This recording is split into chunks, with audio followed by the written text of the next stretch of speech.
شروع اللہ کے نام سے جو بڑا مہربان نہایت رحم والا ہے۔ تمام دیکھنے اور سننے والے دوستوں کو السلام علیکم۔ دوستوں، سلطان صلاح الدین ایوبی سلطنت کے بانی تھے۔ وہ نہ صرف تاریخ اسلام بلکہ تاریخ عالم کے مشہور ترین فاتحین و حکمرانوں میں سے ایک ہیں۔ وہ 1138 میں موجودہ عراق کے شہر تکریت میں پیدا ہوئے۔ ان کی زیر قیادت ایوبی سلطنت نے مصر، شام، یمن، عراق، حجاز اور دیار باکر پر حکومت کی۔ صلاح الدین ایوبی کو بہادری، فیاضی، حسن و خلق، سخاوت اور بردباری کے باعث نہ صرف مسلمان بلکہ مسیحی بھی عزت کی نگاہ سے دیکھتے ہیں۔ صلاح الدین ایوبی اپنے کارناموں میں نور الدین زنگی پر بھی بازی لے گئے۔ ان میں جہاد کا جذبہ کوٹ کوٹ کر بھرا ہوا تھا اور بیت المقدس کی فتح ان کی سب سے بڑی خواہش تھی۔ صلاح الدین ایوبی کو فتح بیت المقدس کہا جاتا ہے، جنہوں نے 1187 میں یورپ کے متحدہ افواج کو عبرتناک شکست دے کر بیت المقدس ان سے آزاد کروا لیا تھا۔ دوستو، جنگ حطین 1186 میں مسیحیوں کے ایک ایسے ہی حملے میں رینالڈ نے یہ جسارت کی کہ بہت سے دیگر مسیحی امراء کے ساتھ مدینہ منورہ پر حملہ کی غرض سے حجاز مقدس پر حملہ اور ہوا۔ صلاح الدین ایوبی نے ان کی سرگرمیوں کے روک تھام کے لیے اقدامات کیے اور فوراً رینالڈ کا تعاقب کرتے ہوئے حطین میں ایسی جا لیا۔ سلطان نے یہی دشمن کے لشکر پر ایک ایسا آتش گیر مادہ ڈلوایا جسے زمین پر آگ بھڑک اٹھی۔ چنانچہ اس آتشی ماحول میں 1187 کو حطین کے مقام پر تاریخ کے خوفناک ترین جنگ کا آغاز ہوا۔ اس جنگ کے نتیجے میں 30,000 مسیحی ہلاک ہوئے اور اتنے ہی قیدی بنا لیے گئے۔ رینالڈ گرفتار ہوا اور سلطان نے اپنے ہاتھ سے اس کا سر قلم کیا۔ دراصل رینالڈ حضرت محمد صلی اللہ علیہ وآلہ وسلم کی شان میں برملا طور پر گستاخی کیا کرتا تھا اور سلطان ایوبی نے اسے اپنے ہاتھوں سے مارنے کی قسم کھائی تھی۔ یہی وجہ ہے کہ اس کے اتحادی بادشاہ کے ساتھ وہی سلوک کیا جیسا ایک بادشاہ دوسرے بادشاہ کے ساتھ کرتا ہے، لیکن رینالڈ کے جرائم بہت سنگین تھے۔ اس جنگ کے بعد اسلامی افواج مسیحی علاقوں پر چھا گئی۔ حطین کے فتح کے بعد صلاح الدین نے بیت المقدس کی طرف رخ کیا۔ ایک ہفتہ تک خونریز جنگ کے بعد مسیحیوں نے ہتھیار ڈال دیے اور رحم کی درخواست کی۔ بیت المقدس پورے 88 سال بعد دوبارہ مسلمانوں کی قبضہ میں آیا اور تمام فلسطین سے مسیحی حکومت کا خاتمہ ہو گیا۔ بیت المقدس کی فتح سلطان صلاح الدین ایوبی کا عظیم الشان کارنامہ تھا۔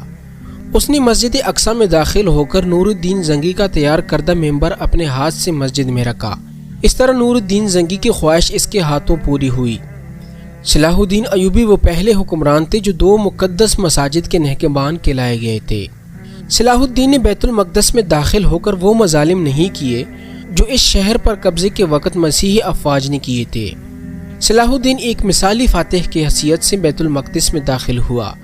اس نے زر فدیہ لے کر ہر مسیحی کو امان دے دی اور جو غریب فدیہ نہیں ادا کر سکے ان کی فدیہ کی رقم سلطان صلاح الدین ایوبی اور اس کے بھائی عادل نے خود ادا کی۔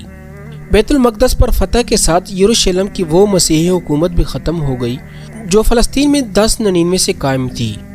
اس کے بعد جلد ہی سارا فلسطین مسلمانوں کے قبضے میں آ گیا۔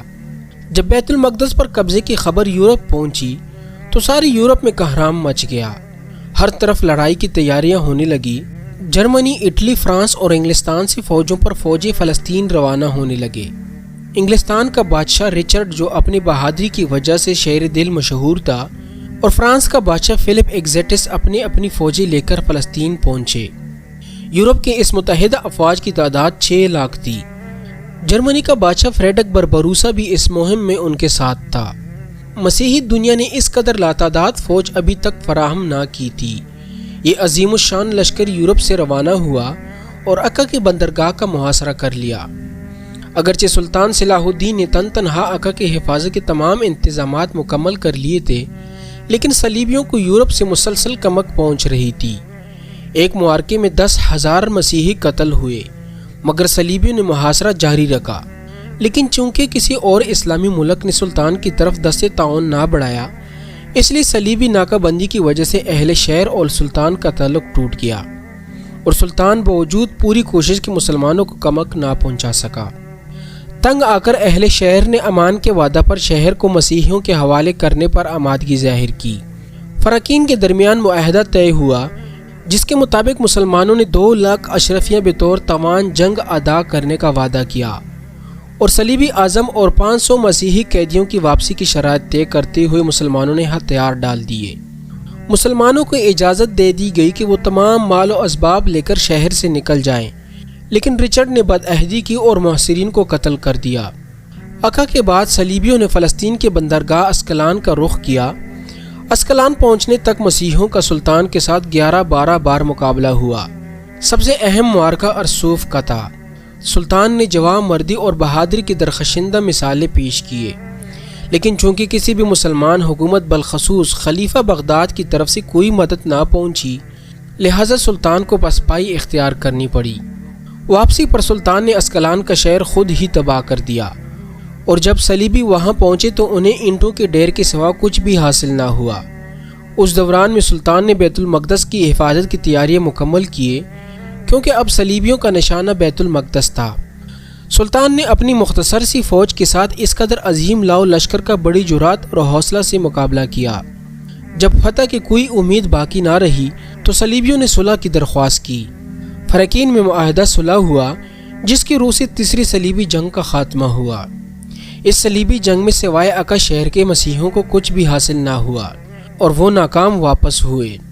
رچرڈ شیر دل سلطان کی فیاضی اور بہادری سے بہت متاثر ہوا۔ جرمنی کا بادشاہ بھاگتے ہوئے دریا میں ڈوب کر مر گیا اور تقریباً 6 لاکھ مسیحی ان جنگوں میں کام آئے۔ معاہدہ کی شرائط مندرجہ ذیل تھے کہ بیت المقدس بدستور مسلمانوں کے پاس رہے گا۔ ارسوف، حیفا، یافا اور عقا کے شہر صلیبیوں کے قبضے میں چلے گئے۔ اسکلان آزاد علاقہ تسلیم کیا گیا۔ زیرین کو امدروفت کی اجازت دی گئی۔ صلیبی اعظم بدستور مسلمانوں کے قبضہ میں رہی۔ تیسری صلیبی جنگ میں سلطان صلاح الدین ایوبی نے ثابت کر دیا کہ وہ دنیا کا سب سے طاقتور ترین حکمران ہے۔ صلاح الدین بڑے بہادر اور فیاض تھے۔ لڑائیوں میں انہوں نے مسیحیوں کے ساتھ اتنا اچھا سلوک کیا کہ مسیحی آج بھی ان کی عزت کرتے ہیں۔ ان کو جہاد کا اتنا شوق تھا کہ ایک مرتبہ ان کے نچلے دہن میں پوڑے ہو گئے۔ ان کی وجہ سے وہ بیٹھ کر کھانا نہیں کھا سکتے تھے، لیکن اس حالت میں بھی جہاد کی سرگرمی میں فرق نہ آیا۔ صبح سے ظہر تک اور عصر سے مغرب تک برابر گھوڑے کی پیٹھ پر رہتے۔ ان کو خود تعجب ہوتا تھا اور کہا کرتا تھا کہ جب تک گھوڑے کی پیٹھ پر رہتا ہوں ساری تکلیف جاتی رہتی ہیں اور اس سے اترنے پر پھر سے تکلیف شروع ہو جاتی ہیں۔ مسیحیوں سے صلح ہو جانے کے بعد صلاح الدین ایوبی نے مسیحیوں کو بیت المقدس کی زیارت کی اجازت دے دی۔ اجازت ملنے پر یورپ کے زائرین جو برسوں سے انتظار کر رہے تھے اس کثرت سے ٹوٹ پڑے کہ شاہ رچرڈ کے لیے انتظام قائم رکھنا مشکل ہو گیا، اور اس نے سلطان سے کہا کہ وہ اس کی تحریر اور اجازت نامے کے بغیر کسی کو بیت المقدس میں داخل نہ ہونے دے۔ سلطان نے جواب دیا کہ زائرین بڑی بڑی مسافتیں طے کر کے زیارت کی شوق میں آتے ہیں، ان کو روکنا مناسب نہیں۔ سلطان نے نہ صرف یہ کہ ان زائرین کو ہر قسم کی آزادی دی، بلکہ اپنی جانب سے لاکھوں زائرین کے مدارات، راحت، آسائش اور دعوت کا انتظام بھی کیا۔ سلطان صلاح الدین ایوبی کا غیر مسلموں سے سلوک عین اسلامی تعلیمات کے مطابق تھا، اور یہ اس کا ثبوت ہے کہ اسلامی حکومت میں غیر مسلموں کے حقوق بھی اس طرح محفوظ ہوئے ہیں جس طرح مسلمانوں کے۔ نور الدین کی طرح صلاح الدین کی زندگی بھی بڑی سادی تھی۔ ریشمی کپڑے کبھی استعمال نہیں کیے اور رہنے کے لیے محل کی جگہ معمولی سا مکان ہوتا تھا۔ سلطان ایک سچے اور پکے مسلمان تھے۔ سلطان صلاح الدین 599 ہجری میں انتقال کر گئے۔ انہیں شام کے موجودہ دارالحکومت دمشق کے مسجد امیہ کے نواح میں سپرد خاک کیا گیا۔ سلطان صلاح الدین ایوبی نے 20 سال حکومت کی۔ مرخ ابن خلقان کے مطابق ان کی موت کا دن اتنا تکلیف دہ تھا کہ ایسا تکلیف دہ دن اسلام اور مسلمانوں پر خلفائے راشدین کی موت کے بعد کبھی نہیں آیا۔ دوستوں، بیت المقدس پر تقریباً 761 سال مسلسل مسلمانوں کی حکومت رہی۔ 1948 میں امریکہ، برطانیہ، فرانس کی سازش سے فلسطین کا علاقہ میں یہودی سلطنت قائم کی گئی اور بیت المقدس کا نصف حصہ یہودیوں کے قبضے میں چلا گیا۔ 1967 کے عرب اسرائیل جنگ میں بیت المقدس پر اسرائیلیوں نے قبضہ کر لیا۔